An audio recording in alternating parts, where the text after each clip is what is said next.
Hello and welcome to the Ultimate Perimenopause podcast.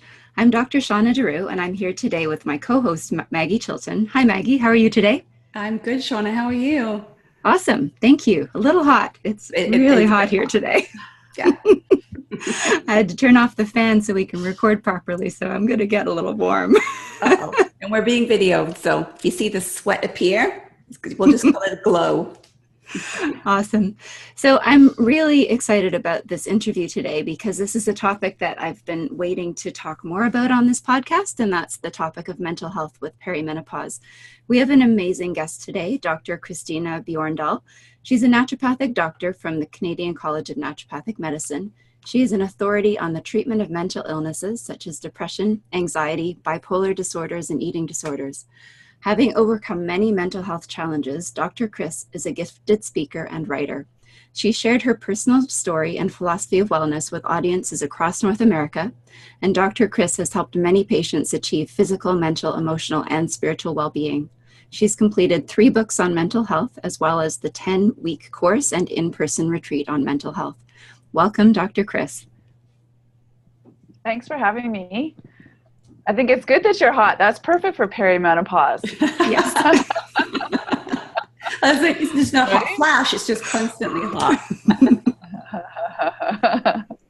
Welcome. Thanks for having me. So let's just dive in. I just read your new book called Beyond the Label, and you tell a really powerful story about regaining your own mental health. So let's just jump in, and can you tell our listeners some of your story? Sure. So first, I wanted to thank you for buying the book and reading it. It's kind of a daunting process to put yourself out there the way that I have. But I wanted to write that book because I find that our medicine isn't acknowledged as much as it needs to be. And what I want people to understand is it's not this or that form of medicine, it's this and that in reference to Western medicine and naturopathic medicine. And I always say to people, listen, I'm alive today because of Western medicine, but I thrive in my life because of naturopathic medicine. So my story begins really in utero, actually. And that's when the mental and emotional and neurological imprinting happens, is when we are in utero. And in my case, I'm adopted. So my biological mother was under a lot of stress at that time. It's a difficult decision to have to give your child up for adoption. And I think that predisposed me to being really sensitive, very anxious, and quite nervous as a baby and as a young child. But no one, I wasn't pathologized, at that time of my life. And I think a lot of the subsequent mental health challenges that I had were chalked up to the fact that I was adopted versus the fact that actually there was something going on from a pathology perspective. But for the most part, my childhood was normal until I went into high school. And one of the things that happened to me, and I think it happens to a lot of us, is we develop core beliefs about ourselves. So as a result of being adopted, I developed a core belief that I wasn't wanted. And what I did with that is I then, I think on a subconscious level, because I don't really recall this being a conscious choice, but I was very overachieving to overcompensate to kind of keep my place in the world, so to speak. And that served me quite well until it didn't serve me anymore. I was just very stressed. And so what happened was in high school, I developed an eating disorder. But I do want people to know that this started after I took antibiotics for a year for acne. And people have to understand there's a gut-brain relationship. So that perhaps I didn't make that connection until I was well into my 40s, that perhaps that year of antibiotics wasn't actually such a good thing. So what happened after that was the eating disorder. And then when I got to university, that overachieving behavior was paralyzing me. I literally felt completely stuck in my tracks, and I couldn't make any decisions. I wasn't able to get out of bed, and out of her concern for me, one of my friends went to the student services health at UBC, at the student health services, and made an appointment for herself to talk about her concern about me, and then she was advised to make an appointment for me. And I had an indifferent willingness. I went to that appointment, and I was diagnosed with depression and anxiety. And this was difficult for me because I didn't understand what I was going through, but I found hope in the fact that there was an explanation, and the treatment was medication. So I started that medication. And a few months later, I ended up having a week of little to no sleep, and I swung into a full-blown delusional manic psychotic episode. It took 6 people to wrestle me into a straitjacket, and off I went to the hospital, where I was left in a rubber room, injected with haloperidol, and left to come back to reality. And then was given the label bipolar disorder type 1, and sent away on my way with more medication to take. And so that's really the story in a nutshell. I really lived in a lot of shame and stigma with the diagnosis of bipolar disorder, and was just left with medication as the only solution. And I graduated. I ended up working, and again continued that overachieving tendency, and ended up reporting to a CEO in the corporate world that I was in. But in 1994, I had a suicide attempt, which left me in a coma with kidney failure on dialysis. I was told I would need a kidney transplant. And so I had been just wearing that mask that everything's okay on the outside, but I'm dying on the inside. And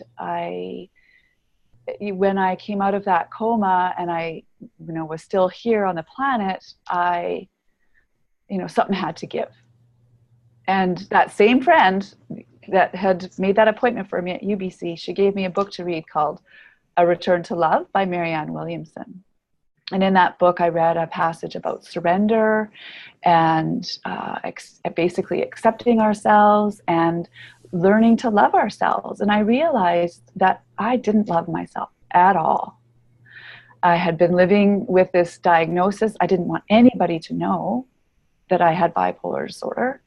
I didn't, the voices in my head were very critical. And I realized that, I needed to make some changes, and I needed to start figuring out how I could learn to love and accept myself. And so that's the work I've been doing for the last 24 years, is figuring out how to love and accept myself. So I made a career change and went back to school and became a naturopathic doctor for the sole reason, which was to help people regain their mental health. And I had started to see a naturopathic doctor myself, and I had gone to see an orthomolecular or nutritionally oriented psychiatrist named Dr. Abraham Hoffer. And I realized that, at the time that I went to see him, he was in his 80s. And I thought to myself, my golly, this can't be the only guy in the country, right? I know there's lots of people that are suffering. I'm not the only one here. So that's what I did. And so here I am.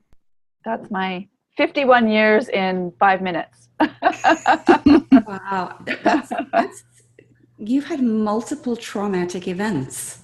Yeah. And, if we could go back and, it's all great saying, well, in hindsight, but if somebody had, if we'd been up on mental health earlier on, if somebody had had an intervention when you were younger, it just blows my mind that, you could go one way, but then you can go so severely the other way, just from people not being aware of what's going on, not talking about it, not recognizing that something is wrong, and not necessarily going down the medical route, but talking to somebody and thinking, well, maybe it is this issue. Oh, wow. Well, and you have to remember too, times are so different now, right? Mm-hmm. The theory of the day, so I'm born in the 60s, And my parents, the social worker at the time, the theory in that time was whenever your child starts asking about where they come from, tell them the truth. But the problem was when my parents told me that I was adopted, I processed that to mean that I was with them temporarily and that somebody was going to come and get me.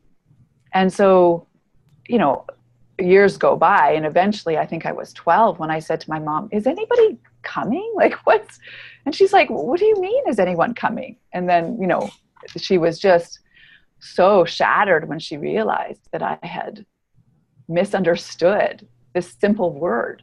For at the years. age of 5. Yeah. Wow. And when so I you're think making sort of all these critical life decisions, really, a lot of psychologists say that, by the age of 5, you've figured out so much. That's right. And you're still processing all that for another 7 years by yourself. Yeah, that's right. Yeah. Yeah, I think they just thought that I understood. And so that was, and I think as parents, we do that a lot. Like, we'll use words that we think our children understand, and they don't actually understand. Mm-hmm. And so I find myself saying that to my son a lot. I'll use a word and then I'll say, do you know what that word means? And then he'll be like, no, I don't. And I'm like, okay, let's find another word. Yeah. Wow. So, we're talking about perimenopausal women on the podcast. And, I've noticed myself sort of the mental shifts that happen during this time in your life. And, you experience them on a business level, on a personal level, on lots of different levels, because you're sort of at that crossroads in your life. Mm-hmm. So how has your experience personally and in your practice worked within this sort of phase? Because we're actually only 2 years apart. So, perimenopause, menopause, I'm assuming that was sort of different from when you were younger.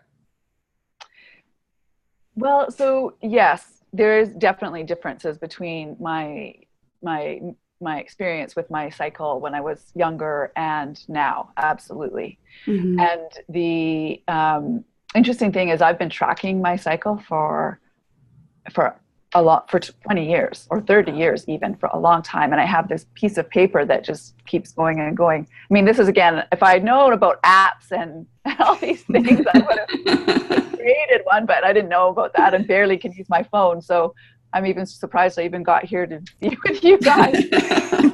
So, and I was, anyway, I won't go into my menstrual history, but right now, what I do explain to patients is that what you have to understand is, and with respect to mental health too, is that first of all, there's 4 aspects to us: physical, mental, emotional, and spiritual. And our Western systems focus on the physical. And so if we're going to talk about that, what you want to understand is you have your neurotransmitters, absolutely, but you also have your neuroendocrine system, or your hormones, and then your organs of detoxification. So those 3 macro systems all have to be addressed when it comes to not only mental health, but hormonal health and health in general. So every single hormone has as a symptom mental health. There's mental health symptoms with imbalances in every single hormone, whether it's depression, anxiety, irritability, mood instability, sleep issues, diet, cravings for whatever it is, sugar, salt. So the mood component is huge when it comes to the hormones. So what I notice this a lot with my patients who are perimenopausal, and the wrong prescription is an antidepressant. Like, that's the wrong prescription. What you have to be looking at is, how do we support the hormonal transition that you're in, and then support the body in that regard. For my own self, what's happening, interestingly enough, so when I spent, the better part of a decade depressed, and I mentioned the one suicide attempt, there's been others. And when I started the nutritional protocol, the supplements primarily, my mood got better for 2 weeks of the month, which nobody said anything that, well, obviously your hormones are out of balance. And so that was what I had to go and then do that work, because to be suffering for 2 weeks of the month, and if anybody is suffering for 2 weeks of the month, that means your hormones are out of balance. So you can get those neurotransmitters as balanced as you want, but if your hormones are out of balance, you're still going to be suffering. And I was still suffering from depression and anxiety and eating issues. And so now what's happening is my hormones, I feel that it's just these two, it's what's kicking me right now and really sort of causing me to rise up is the sleep. My sleep is 2 days before my cycle. That's the biggest perimenopausal symptom that I'm experiencing. My cycle is much lighter. It's actually a joy to have at this point in time. It's very inconsequential. It comes, it goes, it's light. But it's just the sleep piece. That's the big thing that I'm experiencing personally. Mm-hmm.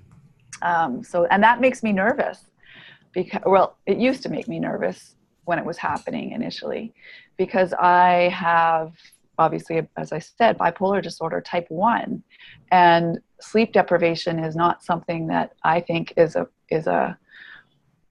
positive thing that I want to. It's something that can be a trigger for mania if you have lack of sleep, and so I really, I don't want to experience that, and so I do much more to support my sleep in those days leading up to my cycle than I have ever done in my past.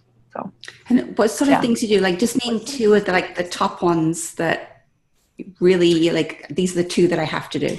Yeah. So this, it's basically, so this comes down into a question that we were going to talk about. So I'll just introduce it now. Is this concept of kindness week.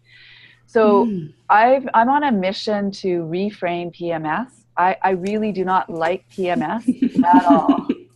I think it has really negative connotations attached to it. It's got a negative energy about it. So what I ask women to do, again, I ask women to track their cycle, and I'm old school, so I like to write things down on physical things, not using phones, but that's fine if you want to. I guess we can transition into technology. So the week before your period is kindness week. It's a week where you need to do a little bit more self-care. It's a week where you need to get that extra sleep. It's a week that you need to say no to requests that come in, especially if you're a recovering people pleaser or have issues with boundaries. A lot of women say yes when they really mean no of requests that come into them. And so we really have to make our yeses, not only yeses, but we have to make them hell yeses. And if they're not, then we have to learn how to say no. Mm-hmm. And when we're already stretched, and most women are, because we're not only managing everything to do with our children and everything to do with the home for the most part, a lot of us are running businesses too. And so we're carrying so many plates. And I had a professor, and I'm sure that Shauna did too at Naturopathic school, who Dr. Nadia Bakir, who said that when PMS symptoms actually are your true self, the rest of the month you're compensating. And that's a really scary thought for some people, right? Yeah. So what are the two things that you can do? You can schedule less during that week. So first you need to be charting if you're not already, and then clear that calendar that week before you expect your period. Get somebody else to take your kids to the soccer game. Make sure you get that bath in, or go to the gym, or do something for you. Schedule that massage. So really making sure that self-care piece is a top priority during that week before your period. And I think then you will be stretched less, and then you won't be as irritable. You won't be as pressed for time, and you will be getting the sleep that you need. So that's probably more than two things, but that's great. That's what I think really needs to happen. Yeah, I 100% agree. I work, almost entirely with hormones in my practice. And the first thing I teach people is how to start tracking, and tracking in an empowering way as well, right? Because I 100% agree. I actually just did a webinar a couple of weeks ago called Why I Love PMS. Again, just trying to flip the framework on it. And you're right. I mean, I think when we're overcommitted, that's when we get irritable and resenting people. And that's where all of these things that we associate with, with PMS come out is when we're not being true to ourselves. So I love that concept. I'm going to borrow the kindness week. Yeah, let's get that out there, right? And I yeah, it's just so important. And I think remembering that when you are feeling that, whatever you're feeling rise within you, during that week of PMS or kindness week, that really that's your body asking you to slow down, right? But what do? We plow through. Right? What did they used to do with the red? Have you read The Red Tent? Oh, yes. Yeah, right? So we don't do that. We don't do that now, right? Mm-hmm. So I think that's part of the reason why women are having such a hard time, and they don't need to be. They just don't need to be. Mm-hmm. So I guess in perimenopause, maybe we should call it Kindness Month, because you never quite know when it's going to come, how long it's going to last, how it's going to be. So just in general, kindness, maybe. Yeah. Well, absolutely. Yes. Yeah. Yeah. Yeah. So I wanted to go back to your book a little bit because you went through a really detailed roadmap for overall health and mental health, looking at, nutrition and detoxification and sleep and thoughts and beliefs. What do you think are some of the most important aspects to address? Mm-hmm.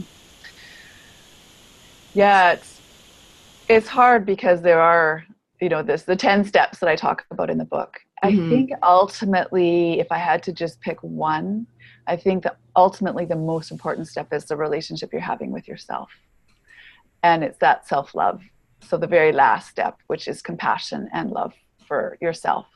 I think that is the most important piece. I know for myself, it started with taking supplements. And then eventually I had to look at my diet because the supplements just filled in the gaps of the nutritional cracks that I had in my diet. But even if I went off the supplements, I would end up depressed. So I knew that this wasn't addressing the root cause alone because I didn't know how to cook. So, yes, do you want me to explain all of the rest of the steps or? Sure. Yeah. So basically the overview I give is, as I mentioned, there's physical, mental, emotional, and spiritual aspects. And then on that physical level, there's the 3 macro systems, right? Our neurotransmitters, our neuroendocrine system, and our organs of detoxification.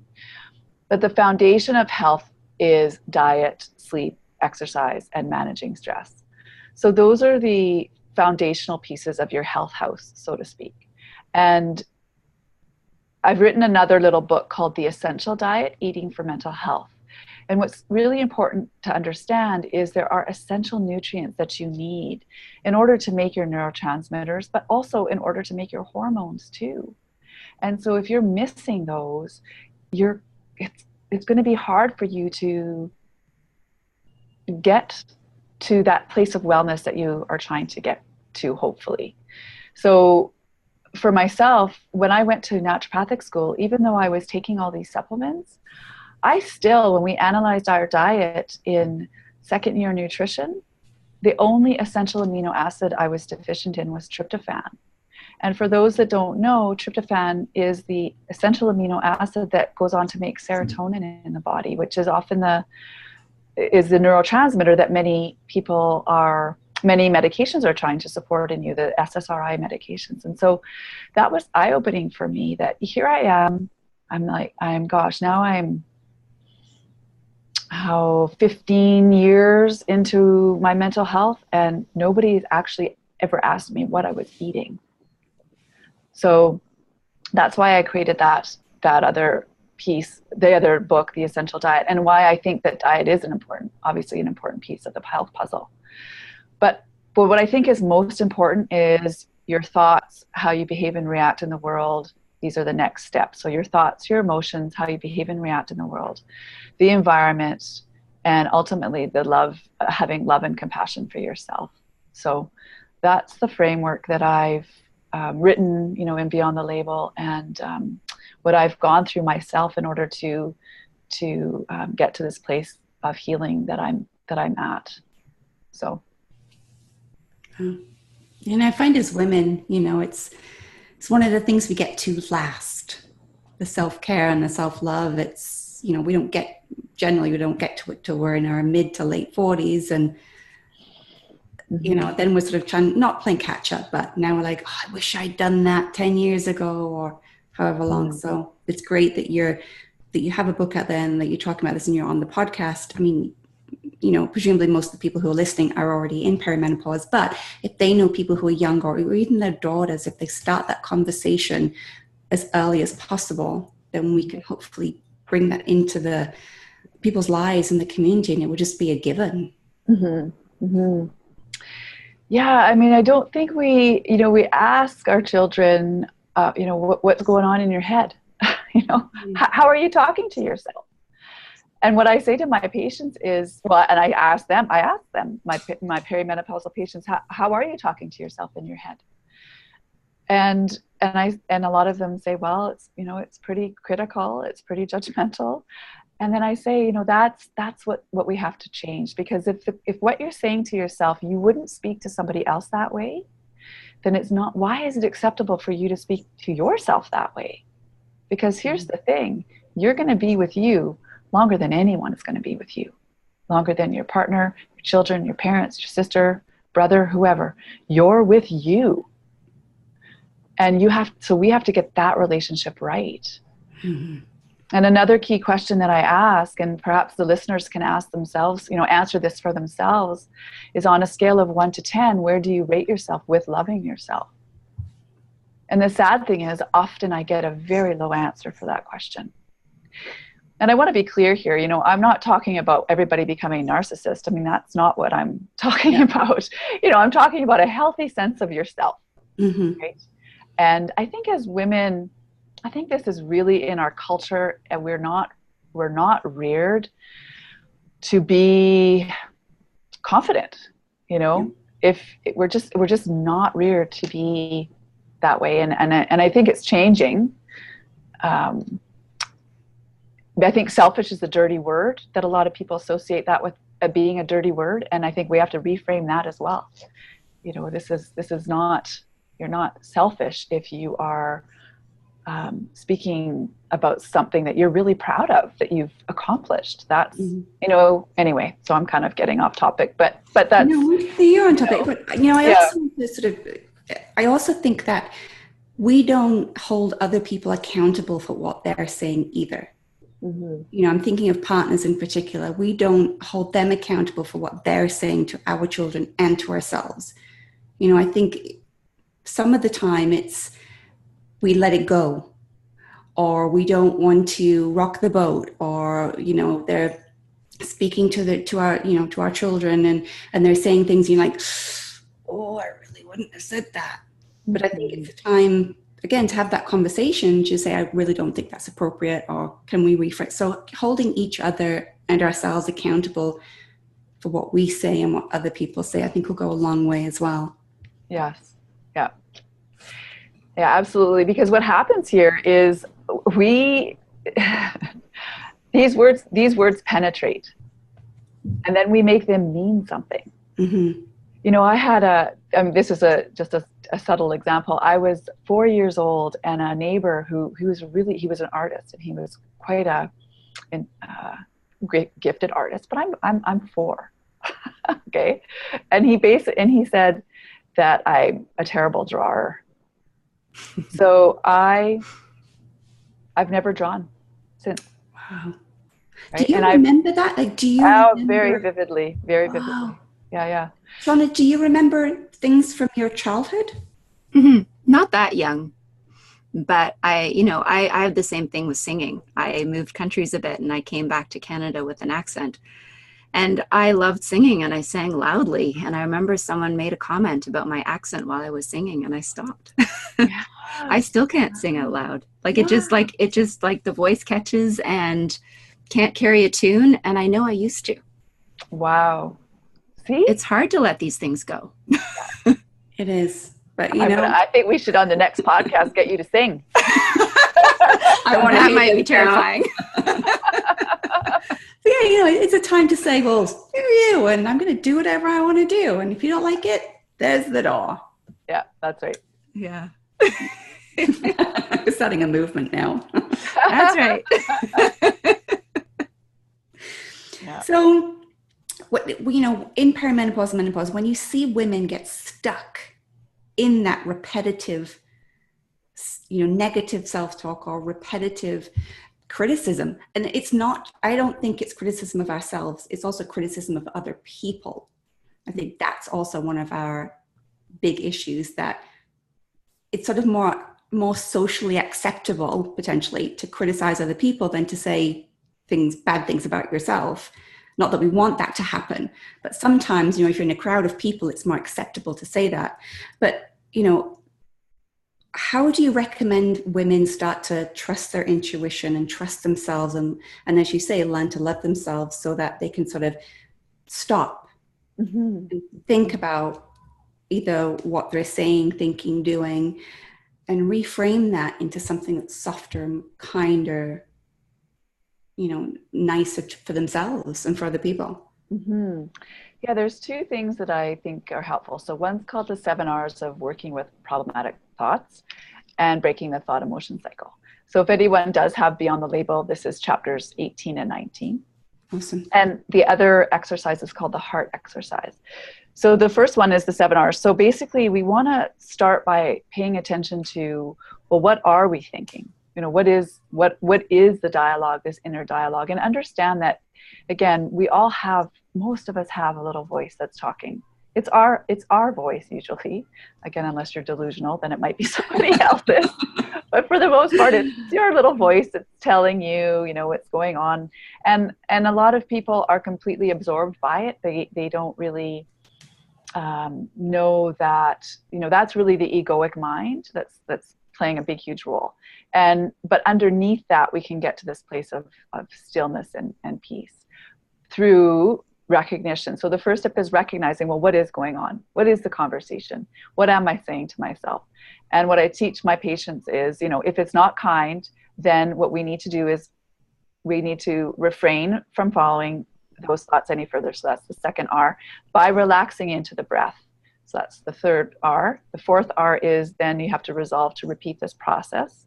And then the sixth or fifth R is we want to rephrase or reaffirm whatever that thought was. So if the thought was, I am unworthy, then the reframe would be, I am worthy.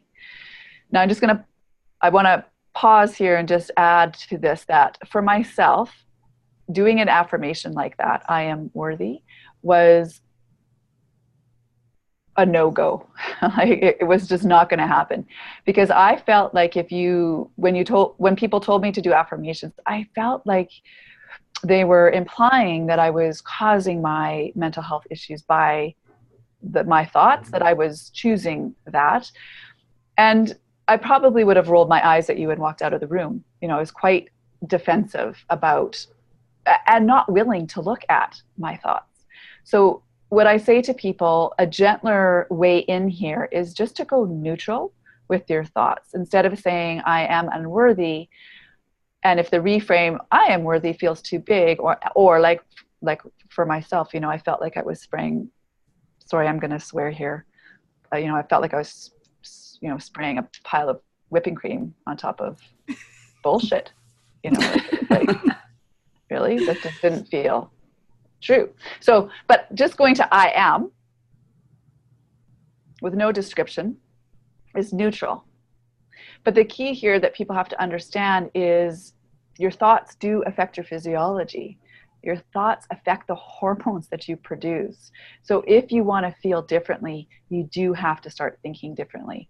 And now that I'm on the other side of that, I can see that. And this is the work of Candace Pert in the field of psychoneuroimmunology, which basically is a big fancy word to mean that your thoughts affect your physiology. So the next R is reflect. Because I have stumbled so many times, more times than I care to count, in depression and anxiety, I would always reflect, okay, well, how did I end up here? Did I have an upset with someone? Was I under too much stress? Was there a core belief that was driving me that I haven't dealt with? Did I, stop taking my supplements? Did I stop exercising? What of the 10 steps have I? Because I think there's an explanation for these what you're feeling. Was it my hormones, that have gotten off track? So, and then the last R is reward. which speaks back to what we were talking about earlier about being kind to ourselves. Being compassionate and kind to ourselves is really important. And so we want to learn to reward ourselves and do something nice for ourselves. So that's the framework that I start with, is getting people to check in with themselves. What's going on inside your head? What are the thoughts? Are you beating yourself up all day long? Or what exactly is going on? And then so the breathing part is really important, because we want to shift our physiology. Most people are stuck in a sympathetic state. And so sympathetic equals stress. And many people are stuck over there. And as naturopathic doctors, we talk a lot about diet and nutrition, but the thing is, you're not going to absorb the nutrients and get the benefit from your nutrition if you're eating when you're stressed out. And many people are eating in a stressed state. Everything to do with digestion, you have to be in a parasympathetic or relaxed state. And one of the ways to get there is through the breath. Like, an interesting thing, when I went to be a naturopathic doctor, I had been seeing a naturopathic doctor, Dr. Larry Chan in Vancouver, and he said to me, well, Chris, the most important thing you need to teach people is how to breathe. And I said, well, really? And do I need to go to medical school for that? If it's that simple, right? He's a Qigong master, and he taught me a lot about getting into the present moment, staying there with my breath. So that's a really important piece that everybody, I say to people, most people are living in their heads with a thought that's triggering an emotion, which triggers another thought, which triggers an emotion, and they just go round and round and round and round. And also, likewise, we're just breathing with the top little bits with our lungs. But our lungs go all the way down right to our diaphragm. And when our diaphragm pulls down and we take a proper inhalation with proper diaphragmatic breath, what's sitting right under your diaphragm? But your kidneys, but on top of your kidneys, right under your diaphragm, is your adrenal gland. And it's those adrenal glands that get freaked out and start producing all the cascade of hormones that keep us feeling stuck in a stressed out state. So to trip the switch, so to speak, we have to shift with the breath and get out of our heads. Mm-hmm.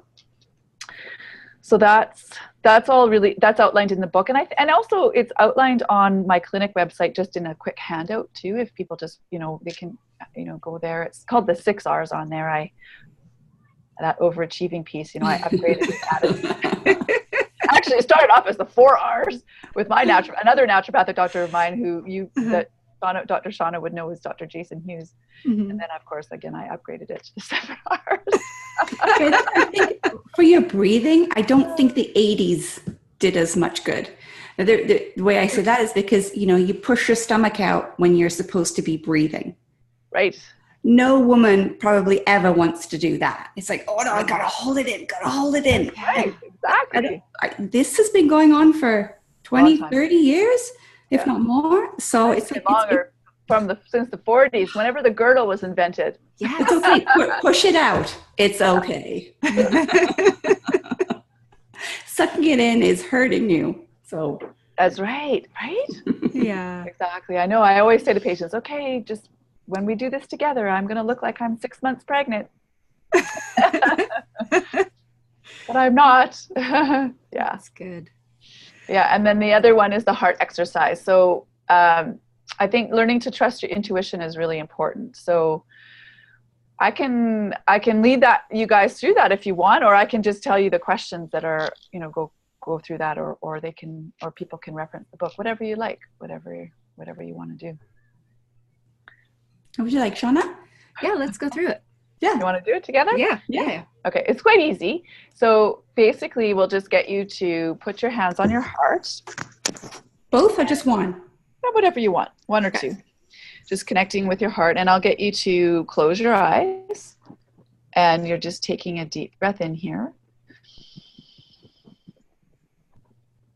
And I'm going to guide you through a few questions. And we'll just get Maggie to answer the questions or say the questions out loud after I say it. And then I just repeat? Yeah. repeat the question, and then the answer that comes up. The first question is just a statement. So it's heart, show me where you are. So just say heart. Heart, show me where you are. And just pay attention to whether you notice a color or a word or a sensation, or there can be nothing. That's fine too. I see a building. The building, interesting. Mm-hmm. Okay. Heart, will you ever lie to me? Yes or no? Heart, will you ever lie to me? Yes or no? Yes. Heart, will you always tell me the truth? Yes or no? Heart, will you always tell me the truth? Yes. Yes? Okay. Heart, have I always followed you? Heart, have I always followed you? Yes or no? No. No. Heart, how do you feel when you hear that I haven't always followed you? Heart, how do you feel when I haven't always followed you? Sad. And heart, why do you feel sad? Heart, why do you feel sad? Because of missed opportunities. Heart, can you forgive me for not always following you? Heart, can you forgive me for not always following you? Yes. And heart, can you help me forgive myself for not always following you?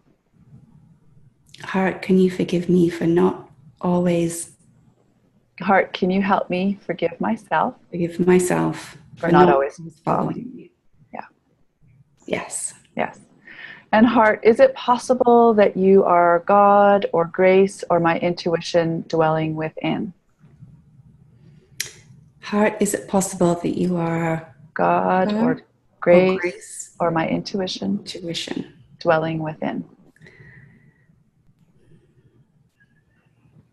I think that might be my gut. Right. Same thing. Mm-hmm. Yeah. So yes. Yeah. Okay. Yeah. Yeah. So that's the little exercise that I do. Ooh, so here's the thing. That's powerful. It is, right? Yeah. Wow. And so the quote that I leave patients with is, the heart must usher the mind into the zone of revelation. That's by Joseph Campbell. So what does that mean? You get, when you're doing that, you get an instant response. Yeah. But then sometimes you want to sit with it and think, okay, is that it? Right. Yeah. So there's a disconnect for many people between their heart and their mind. So the ego and the soul. Mm-hmm. And so that's why I say yes or no, right? Answering yes or no. The ego, once the ego starts, when you start to think, then you're in your ego. Mm-hmm. And often the ego, a lot of people have what's called a pain body. And this pain body wants to keep us stuck. And because it wants to stay alive, it's a construct of the egoic mind. But it's based in fear often. Right? I hear a lot of women say to me, well, I just don't know how to trust. I don't know how to trust, right? And so when we're coming from a place of fear, or we're making decisions from a place of fear, we are stuck in our egoic mind. And so yes or no is what the heart is going to give you a clear answer, or your gut. It's all the same. Your gut instinct, your intuition, your heart, your soul, your spirit. It's all the same. It's all the same. And so how I introduce this to patients is just with simple things like brown rice or quinoa tonight, right? Chicken or beef, broccoli or asparagus. Like, just start building your muscle, so to speak, right? And then when the time comes for you'll trust your intuition when it says, don't take that drink. Go right instead of left. Call your mother. We all get these intuitive hits. We all get them, but most of us aren't listening. Mm-hmm. So the other quote that I like a lot is, the psychotic drowns in the same water the mystic swims. which is also by Joseph Campbell. And I should let you know that that heart exercise is not mine. I learned that from Maston Kipp, just in case he watches this. For his perimenopausal girlfriend. Right. You never know. You never know. Exactly. You never know. Yeah. Thank you. That was really, really awesome. So I just want to sort of sum things up a little bit. So if there are listeners out there today who are struggling with depression or mood swings that seem really big since perimenopause, what are some of maybe the top 3 things that you would recommend to them, or things that they could look into right away? Call a naturopathic doctor. Go see Dr. Shauna. So that, honestly though, I mean, all kidding aside, that is one of the first things I would recommend for people to do. Naturopathic doctors excel at looking at hormones and understanding how to look at you as a holistic person, as you know, as you're not. So see a naturopathic doctor. That would be the first thing that I would want people to do. And then the next thing I would suggest people do is to, I think, again, look at the stress piece. So look at the pieces, look at the plates that you're holding and everything that you're doing, and see if there's something that is lukewarm for you. So anything that's lukewarm, I would be not doing it, or I would be asking somebody else to do it. So making sure that what you're doing really is fueling your heart's desires and that passion piece that really does fuel your fire. So make your yeses hell yeses, and really work on reframing learning to set the boundaries around requests that come in of you. If it's, do not say yes when you really mean no. Mm-hmm.